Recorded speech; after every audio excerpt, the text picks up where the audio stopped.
So Meg has a flare-up of her L5-S1 disc herniation, and fun fact, I used to treat her. So here's what we're gonna do, Meg.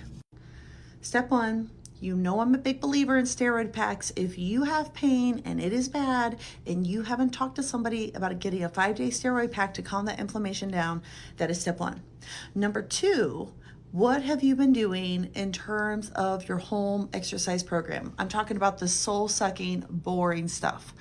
So oftentimes when people have an L5-S1 disc herniation, especially if they're like you and they're hypermobile and they're bendy, their abs need to fire, but we have to have our spine in a certain way.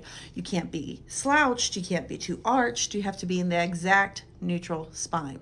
So step one, get back to doing the soul-sucking exercises 1, 2, sometimes 3 times a day. Number two, you're going to work on that transversus abdominis. You're going to do that belly button to spine, that drawing in maneuver. You're going to do 10 times, 5 seconds.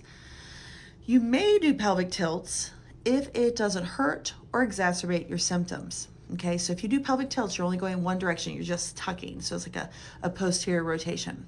And if that hurts, then that tells us flexion is not our friend. Now, I know you, and I know you will. I honestly think steroids, tightening the abs are gonna be what it takes. Also, might I ask, how is your hip flexor strength? Because you know, when your hip flexors are off and a little weak, then your abs aren't doing what they need to, and then it crunches your back a little bit and it's a little spicy. So I would ask, how is it doing a straight leg raise laying on your back? Are you able to do it? Does it hurt your back? Does it give you symptoms on your leg? Because it does give you symptoms down your leg, then we need to do some ankle pumps. And remember, ankle pumps are super boring. You put your hands behind your knee and you floss and pump your foot back and forth. Okay, now I'll do it for you. And Meg, I want to drink my coffee because if you were in my clinic, this is what I would be doing while you're doing exercises, because that's how I roll.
I miss you, friend.